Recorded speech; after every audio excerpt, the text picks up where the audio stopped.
имаме, ми се чини, најава за можна нова политичка констелација кај источниот сосед во Бугарија.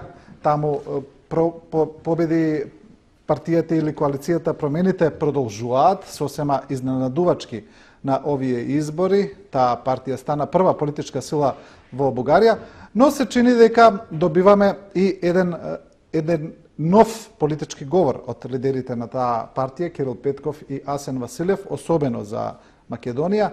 Тие велат дека треба промена на политиката кон Македонија. Дали ова не дава надеж дека можеби е можно да се направи некаков пробив во проблемот со Бугарија? Да, во основа се надевам дека набрзо ќе имаме соговорник во смисла на политичка влада кај комшиите. Изјавата на господинот Петков охрабрува и на некој начин е многу болна. И мислам дека треба да биде поздравена. Соседи сме, треба да сме блиски, треба да се разбираме. Нашето достоинство тие да го почитуваат, нивното достоинство ние да го почитуваме. Има фактори плюс и фактори минус од аспект на шансата на некој начин што е пред нас. Проблемот трае веќе 2 години. Односите се изместија од рамката на договорот за пријателство, добро соседство и соработка. И мислам дека крајно време и од македонска и од бугарска страна да се обидеме да ги вратиме односите кон добро. На страната на плюс е влогот. Влогот е огромен. И за македонско-бугарското пријателство, бидејќи на некој начин сегашната политика на уцена, на блокада, на вето, не оддалечува, не сближува. Истовремено ја блокира Европската Унија и политиките на Европската Унија кон Западниот Балкан, кој што не е во една добра кондиција. Европската приказна бледнее и се појавуваат тензии. Советот за надворешни работи на Европската Унија разговараше сега скоро, вчера, завчера околу ова. Пред се дебатата беше фокусирана на состојбите во Босна и Херцеговина. Бидејќи драстичноста на македонската европска приказна е највисока, ние бевме тие што го решивме големиот проблем, ние сме тие што без разлика на сите наши мани добиваме позитивни оценки во однос на состојбите со нашата демократија, со нашата слобода, слободата на медиумите и така натаму и така натаму. Ние сме тие што имаат дури и повисоки оценки во првиот кластер, каде што е срца на европските вредности и од земјите кои што се со години во преговори. Ако кај нас Европската Унија не може да испорача, тогаш лоша е пораката за целиот регион. Бидејќи долго време ова се привлекува, ние имаме одлука на ЕУ со консенсус од март минатата година, веќе 20 месеци помина, Европската Унија не може да си ја спроведе сопствената одлука. Сето ова го прави влогот многу голем. Мислам дека интересот и вниманието расте и во Вашингтон, бидејќи во крупната слика ова е еден проблем ова е една порака што прави проблеми, не решава. Ако нема потврда и признание за нас, многу тешко ќе биде да се решаваат останатите проблеми во регионот. И води кон дестабилизација наспроти стабилизација, води назад наспроти напред. Значи, големиот плюс е влогот. Јас се надевам дека и во Бугарија и кај нас малку треба односот да го смениме. Не можеме да градиме пријателство и да бидеме блиски ако се гледаме како противници. Ако гледаме што повеќе ние да добиеме од оваја. има една шанса во таа смисла. Сега има многу малку време. Прашањето многу се дигна, многу се крена. Многу јавни пораки и така натаму. Многу услов на услов. А нашето искуство од преговори, за жал имаме искуство со тешки прашања и преговори и решенија и така натаму, вели дека колку повеќе зборувате во јавност, толку помалку вложувате во вистинските преговори на масата.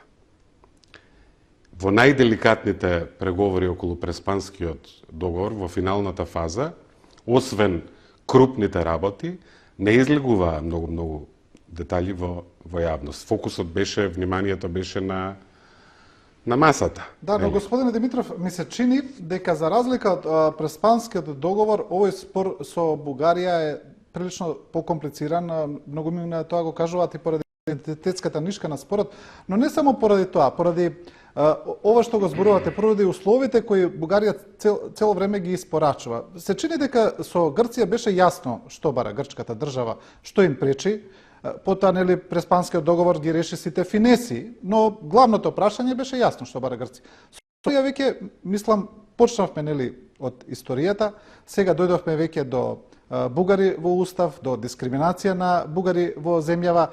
Имаше еден период кога вие, министерот Османи и премиерот Заев, кажувавте дека ние навистина не знаеме што бара Бугарија. Тоа беше еден навистина еден збунувачки период со сите тие пораки што доаѓаат. И сега повторно сме во таква некоја фаза после најновите изјави на председателот Радев. Знаеме ли еве сега конкретно што би требало да се договориме со Бугарија? Што тие точно бараат? Добро е прашањето. Факт е дека иницирајќи нови прашања или ставајќи фокус, акцент на едно наспроти друго, дали се историските прашања, дали е почитување на правата на сите македонски граѓани, вклучувајќи ги тие што се чувствуваат како етнички бугари. Пописот беше споменат во неколку наврати. Затоа мислам дека е важно ова да стане јасно. Исто така е важно сето ова да се одвива во едни издржани меѓународно правни рамки. Факт е дека македонскиот идентитет, македонскиот јазик не е прашање за друга држава или за друг народ. Тоа е прашање за нашата држава и прашање за македонскиот народ.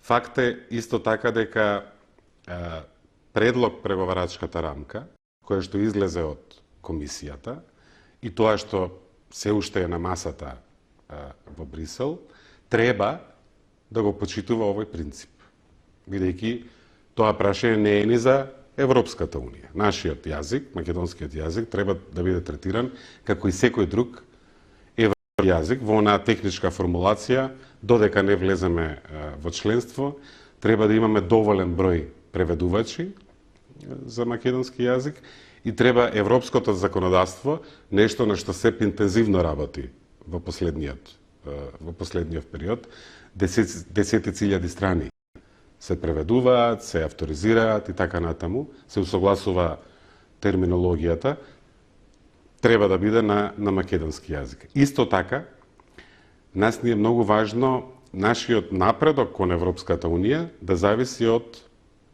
исполнувањето на критериумите. Како се бориме против корупцијата, колку ни е независно судството, колку ни се слободни медиумите.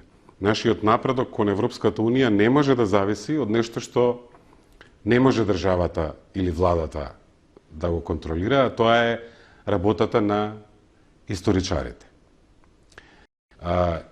И сите, значи, мора прашањата да ги поставим во јасни рамки. Имаме меѓународно право, имаме европска пракса, имаме Лисабонски договор и така натаму. Во билатералните односи ние почнавме еден зрел и комплексен процес, низ кој што поминале и други европски држави, можеби можеме од нив и да научиме нешто. Германија и Франција, Германија и Полска, Германија и Чешка, Литванија и Полска, кога бев последниот пат во Вилнус, на широко ми елаборираа дека имале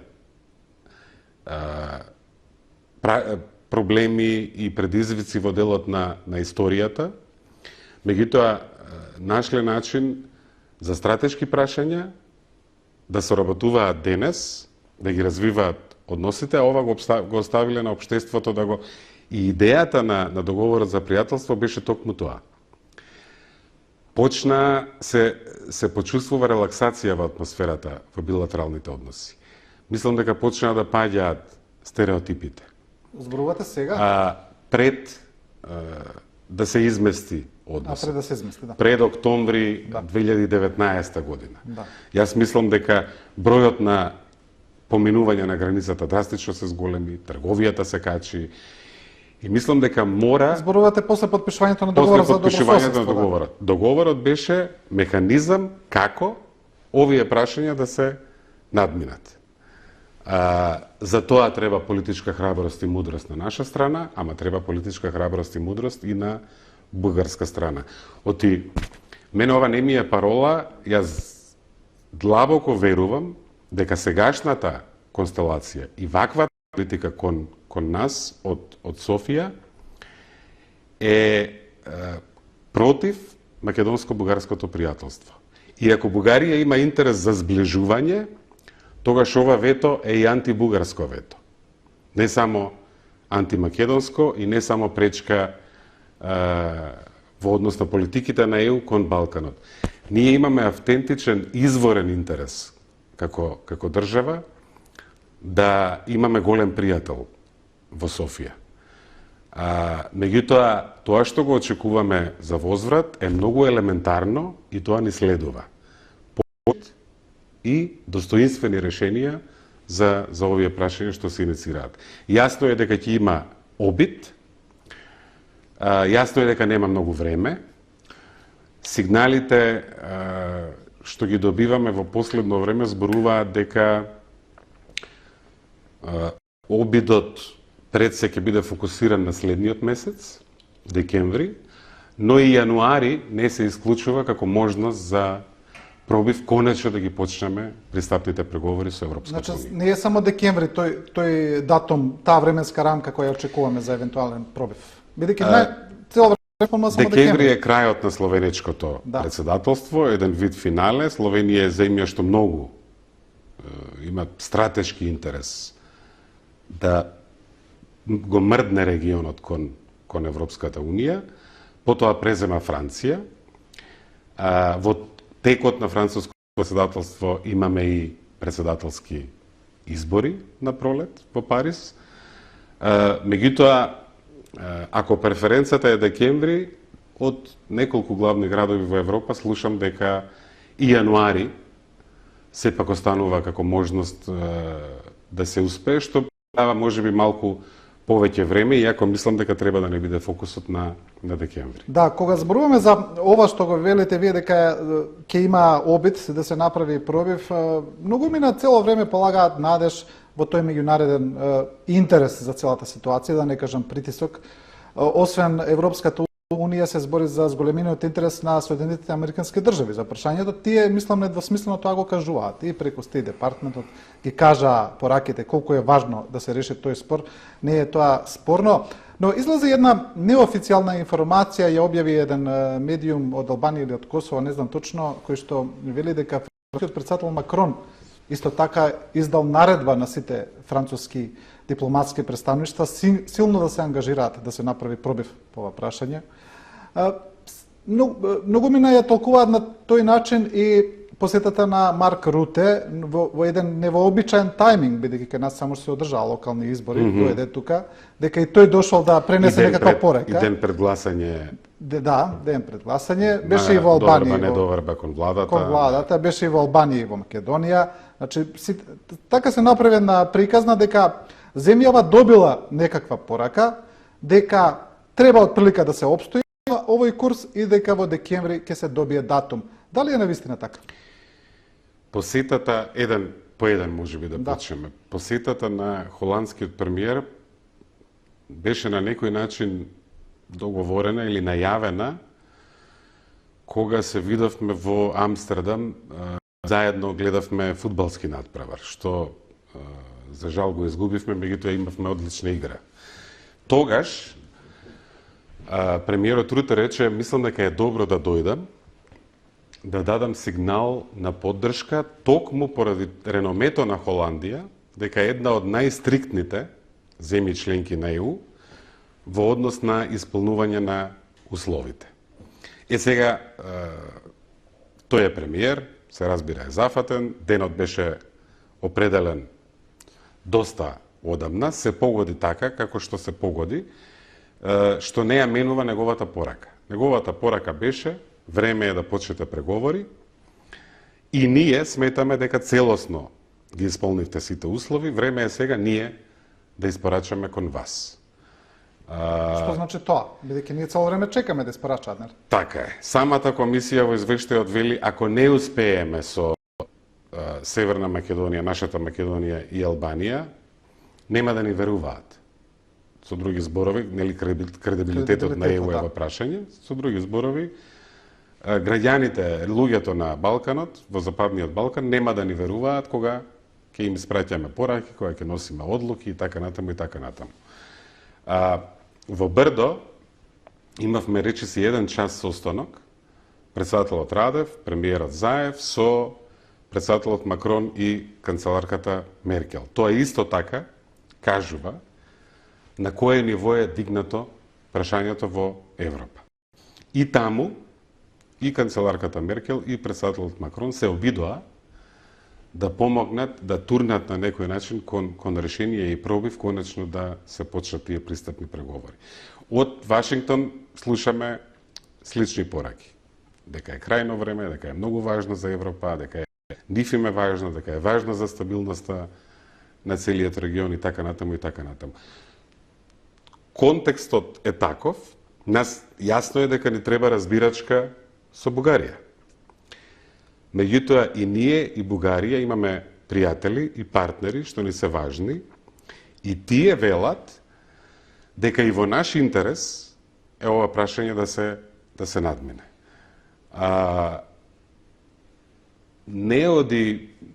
Ние сакаме понекогаш во анализа да ги симплифицираме работите и така натаму. Тоа што ќе се реши во Вашингтон не секогаш се спроведува во сите делови на светот. Или во Брисел, или во други центри на моќта. Малку по-сложено на некој начин се тркала светот. Сега, тоа во секој случај не значи дека треба ова да не бидеме благодарни на ваква поддршка, на подигнување на прашањето толку високо, дури и во бриселските институции. Председателот на Европскиот совет Шарл Мишел, ова го става високо во неговите надворешно политички приоритети. Конечно да се почнат пристапните преговори. Сега, ние, како држава, како нација, мислам дека имаме одговорност да се обидеме оваа шанса да ја изиграме на најдобар можен начин за вистински да успееме. Сега скоро имаше една анкета на БИПАК. Насекаде во регионот е висока поддршката за европската иднина, кај нас е, ако не се лажам, негде 76% по нивните истражувања.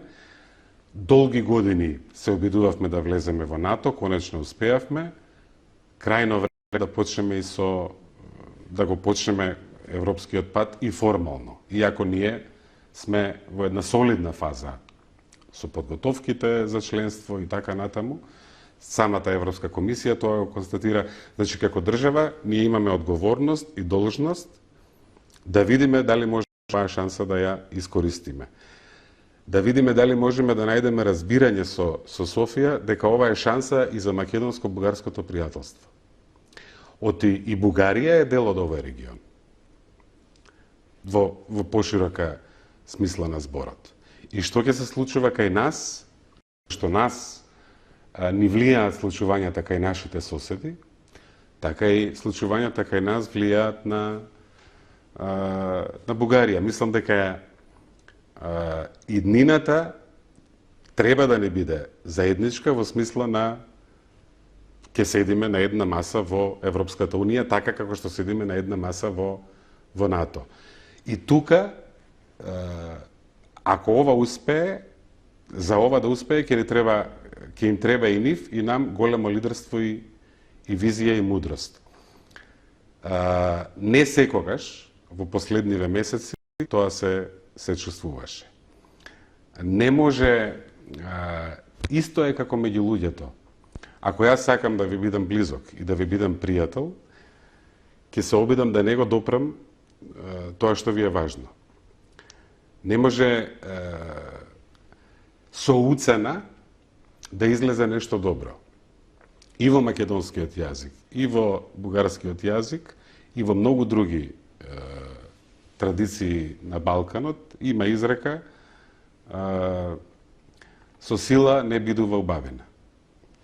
Кога зборуваме за пораките кои се праќа од македонската влада и од европските представници во однос на македонско-бугарскиот проблем, во последно време многу често се слушаше онаа реченица дека треба да се реши прашањето за во регионот празниот простор да не го превземат трети страни.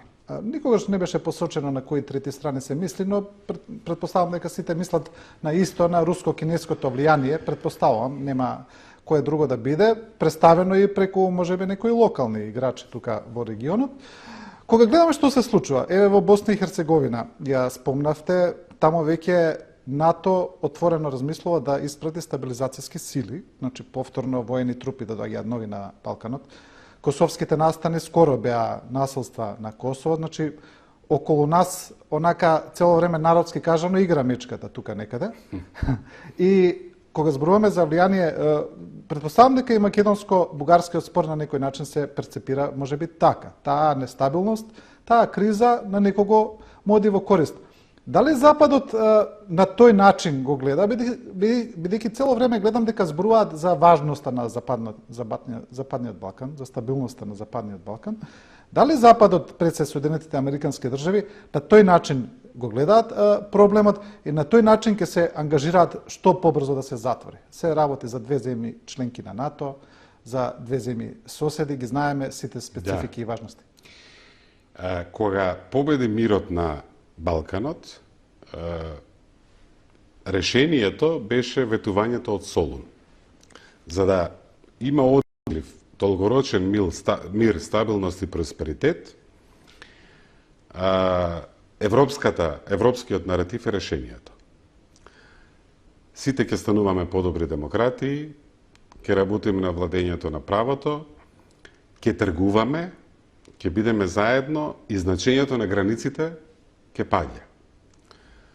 Во мера во која што на крајот нема да има граници. Како што нема граница денес, да речеме, меѓу Белгија и Холандија во контекст на Шенген договорот. Бидејќи оваа визија подзастана, нема доволно чекори, нема доволно конкретни резултати, нема доволно напредок. Скепсата дека е ова возможно почва да расте. И кај државите и владите во регионот, меѓутоа уште поважно кај граѓаните. И ако ја нема таа визија, што не врзува уште сите нас, тогаш ќе има политички сили кои ќе играат со алтернативни визии. Одеднаш границите ќе станат поважни. Многу често политичари од тој профил користат граници токму како главен политички наратив. Да зборуваме за големи држави или поголеми држави, а не можете да имате поголеми држави, а да останат границите исти. Мора да има некој кој што ќе стане помал. И така натаму, и така натаму. Нашиот регион, како желба, сака да оди кон запад. Ние географски сме обкружени со земји членки на Европската Унија.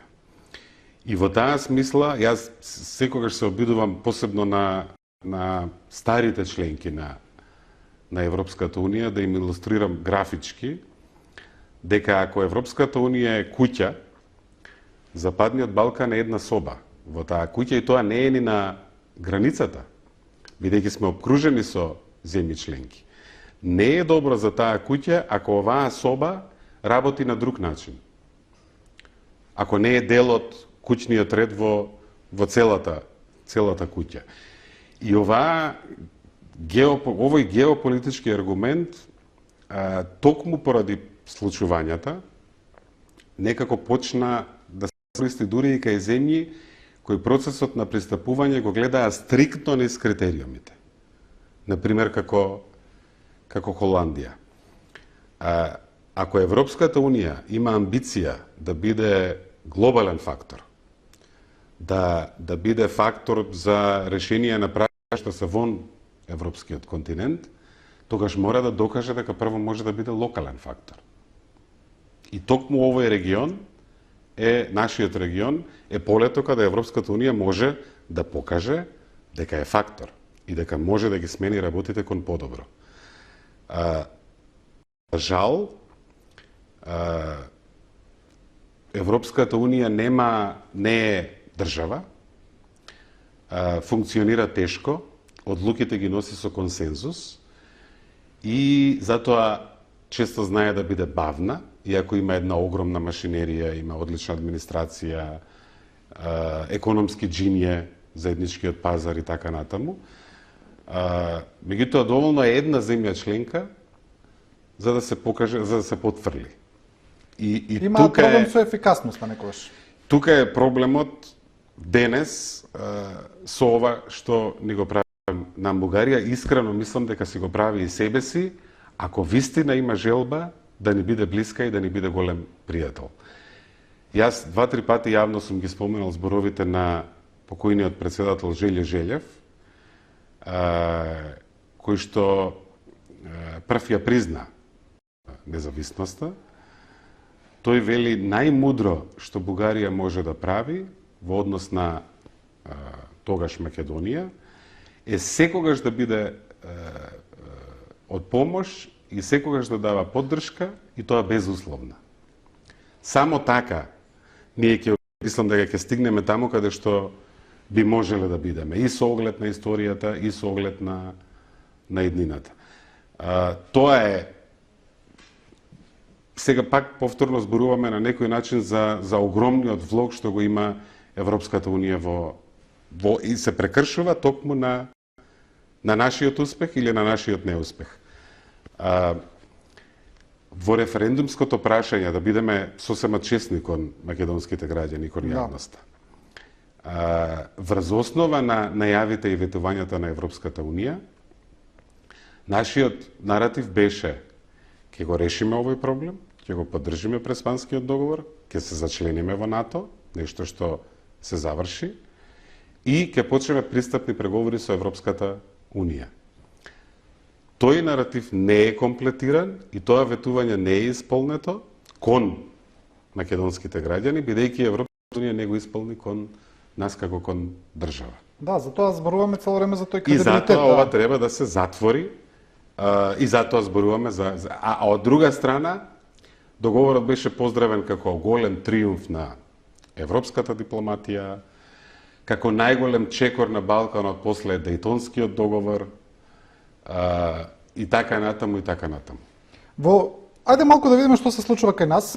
Во однос на последните случувања после локалните избори, оставката на премиерот Заев, се случи и она изненадувачка најава од страна на опозицијата за создавање на ново парламентарно мнозинство.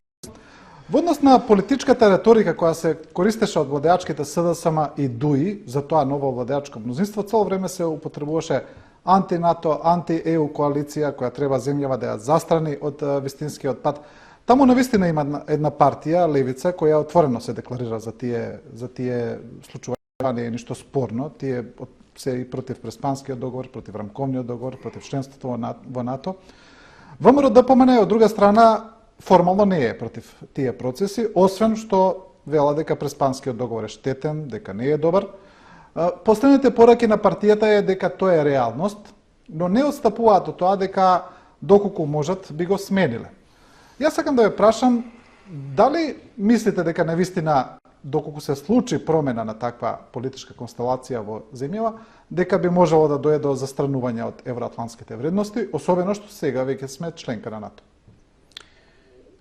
Ние имаме локални избори и на некој начин процесите на кои што сме сведоци и некои од нас учесници ги надмина рамките на локалните избори, очигледно. Локални избори би требало да се за локални теми, се разбира влијае општата атмосфера.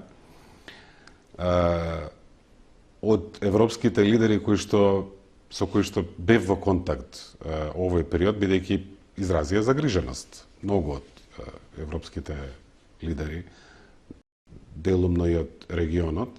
Во однос за што? За оставката на премиерот или за ново мнозинство? Во однос на... знаете, таму се разбира, низ нивната призма, нема една или друга партија или едно име наспроти друго име. Во смисла на преференца. Се разбира, има политички фамилии, има лични, меѓутоа од аспект на стратегија и државна призма, нив ги интересира континуитетот. И предвидливоста и стабилноста. Ќе продолжиме ли ние да одиме по патот по кој што сме тргнале, или ќе фатиме некоја крина? Тука беше главната грижа и главно имаше една и зачуденост, би рекол, и совет дека локалните избори граѓаните ги користат за да покажат со прст, да пратат една јасна порака и треба да се третираат како такви. Се случи што се случи, да не навлегувам многу во тоа. И ние сега имаме една комплексна политичка ситуација.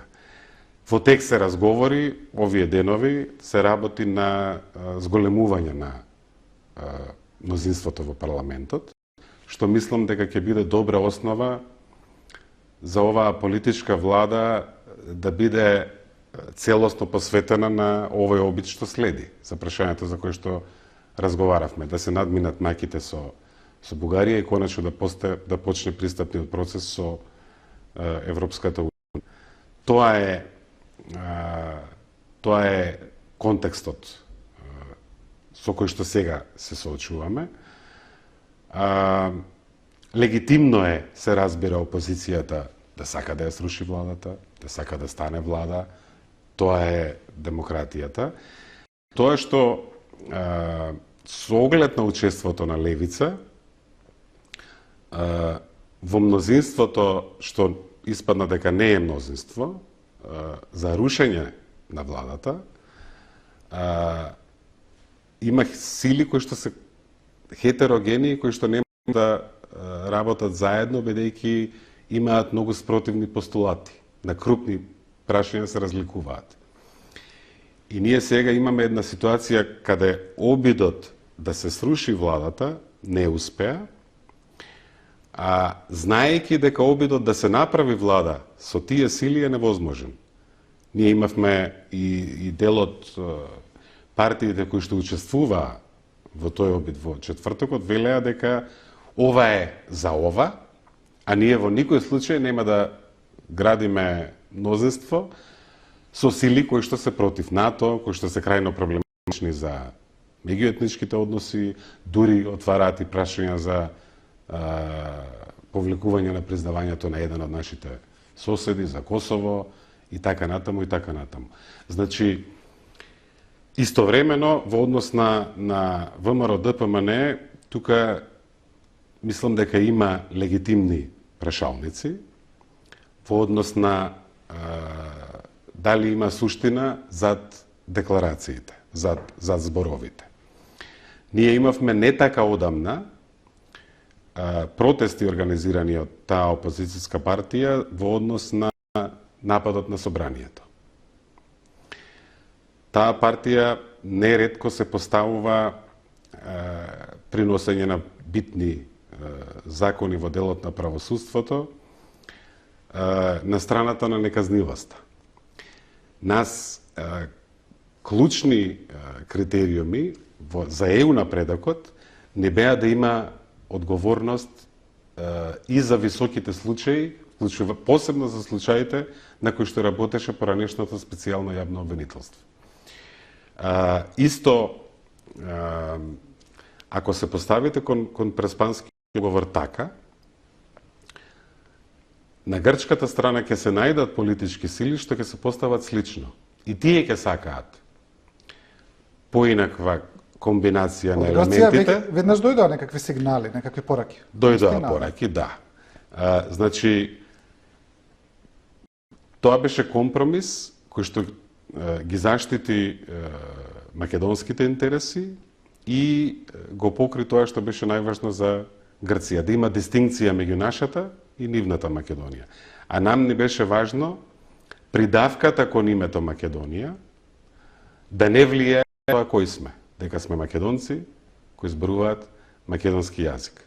И сега кодот МКД, пред некој ден, еве, сите гледавме фудбал, таму пишуваше МКД, предходно пишуваше ФИР. И сега да не одам назад во таа во тој разговор околу Преспанскиот договор, ваков однос кон ова прашање подигнува прашалници во многу европски главни градови и во Вашингтон. Што ќе биде? Дали можеме да се потпреме на таа опозицијска партија дека ќе оди во истиот правец? Јас уште лично, ако ме прашувате, не сум уверен дека политичката трка, мегдан, надпревар, е надпревар кој може подобро и побрзо во истиот правец. Со оглед на ова што го споменав. Позицијата во однос на одговорноста, позицијата во однос на Преспанскиот договор, позицијата во однос на тој ден што тогашниот американски представник Хојтији го нарече најцрниот ден за македонската демократија од независноста. И ако немате тука јасна позиција, разбере дека ќе има прашалници и непредвидливост каде ќе терате доколку би биле вие влада. Да. Во однос на функционирањето на владата остануваат неколку непознаници. Една е секако дадената оставка на премиерот Заев. Ќе видиме тоа, за сега е очигледно дека е одложена, но на колку време и до кога ќе видиме. Сега тука има неколку анализи. Една е веќе и она што отворено доаѓаат информации дека таа влада ќе доживее како и да продолжи да функционира и доколку продолжи, доколку сега се создаде парламентарно мнозинство кој ќе ја поддржува, дека ќе има некаква реконструкција во таа влада, дали целосна, дали замена на некои места без формална реконструкција ќе видиме. Но тоа е веќе повеќе од известно, значи се поставуваат две прашања. Кој ќе биде мандатар на таа влада и промената на тие министерски места? Сакам да ве прашам вас директно, во однос на тие шпекулации околу идниот мандатар, се спомнуваше и вашето име во некои тие колуари, во некои анализи, дека веројатно имате поддршка од меѓународната заедница, па може би биле добар мандатар. Сакам за тоа да ве прашам, дали се гледате на тоа место или во една сосема спротивна логика, на некаква реконструкција, дали се гледате како на некаква промена од вашата позиција, може би? Значи имаме две, а може би статус кво, нели? Во овој обид во процесот на зголемување, се разбира, се работи за политичката партија Алтернатива, тоа Африм Гаши, во теке еден процес, кој што се надевам со оглед на тежината на моментот. Ние зборувавме за ЕУ и за Бугарија, меѓутоа тука е и пандемијата, тука е и енергетската криза и така натаму, економската ситуација. Се надевам дека ќе има тука одговорност да се подкрепи владиното мнозинство, да влезе алтернатива. Исто така и со самото тоа ќе значи ќе предизвика и известна реконструкција во владата, веројатно ќе имаат и член, со самото и членови и така натаму и така натаму. Мислам дека планот е во контекст на оваа стабилизација во извесен период мандатар и премиер да биде сегашниот премиер Зоран Заев. Тоа што моето име беше споменувано е во контекст на ова што го зборувавме и пораките на граѓаните, меѓутоа и пораките на нашите пријатели во светот, во демократскиот свет.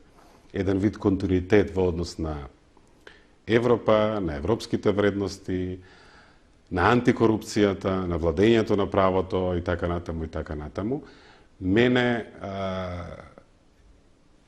имам искуство и со повисоки и со помали должности и не секогаш должноста, титулата сама по себе носи влијание. Мојот мотив за учество во политиката е да пробам да ги сменам работите кон подобро, за тоа ми треба влијание. И функцијата е малку помалку важна од влијанието. И кога сум во влада, и кога не сум во влада, јас сум тука да останам и упорно ќе туркам за да се ги фатиме шансите, ќе си туркам за мојата визија. Мислам дека имаме исклучително тежок пат како нација. Тоа малку создава опасност на себе си да се гледаме како на жртва, како на нема правда. Секогаш сме ние, нели, во најтешката ситуација. Се е за нас нешто посебно. Бевме втори во регионот кога го почнавме процесот, после Словенија. Дури и признавањето од страна на ЕУ требаше да бидеме заедно со Словенија. Тоа се одложи поради тогашниот проблем со Грција, мислењето на Бадентер. За прв пат да се биде кандидат земја не значеше и веднаш автоматско почнување на пристапни преговори. За прв пат да добиете позитивна препорака да почнете преговори, а не почнавме преговори. Тоа се на наша глава ни се случуваше. Ама мораме да најдеме сили да избегнеме тој менталитет на жртва и да станеме победници. Во голем дел нашата судбина зависи од нас. И мислам дека не сме далеку од денот кога ќе се тркаме во исправец. И после конечно граѓаните ќе го имаат правото да си одлучат и да гласаат за. Се некако мислам дека повеќе гласаат против се уште, отколку што гласаат за. Да имаме еден таков чесен превар, ама да трчаме во истиот правец. Да не отвараме прашања кои што се суштински столбови на нашата државност. Охридскиот договор, каде сакаме да одиме? Сакаме да одиме таму, каде што луѓето што дигнат раце, одат заедно со своите семејства, во европски демократии. Да, и за крај, и самиот предмалку спомнавте корупцијата како важна алатка, но и сега го спомнавте гласањето против. Ми се чини дека луѓето најмногу оние гласачи кои се неопределени, кои варираат, кои бараат подобар живот, кои бараат правна држава, најмногу казнуваат баш поради тоа што се незадоволни од процесите, незадоволни се од состојбата со корупцијата. Веројатно има незадоволство и од ова што цело време го зборуваме и со непочнување на преговори со Европската унија, но верувам дека тоа е во втор или во трет план, дека важно е незадоволството од вкупните процеси во државата, пред се од неиспорачувањето на право и правда. Ми се чини дека кој да биде премиер, каква влада и да проложи, тоа ќе биде главно прашање. Има големо незадоволство и од сегашната актуелна гарнитура во однос на тие прашања. Како тоа да го смениме, бидејќи ми се чини дека никако да мрднеме од мртва точка?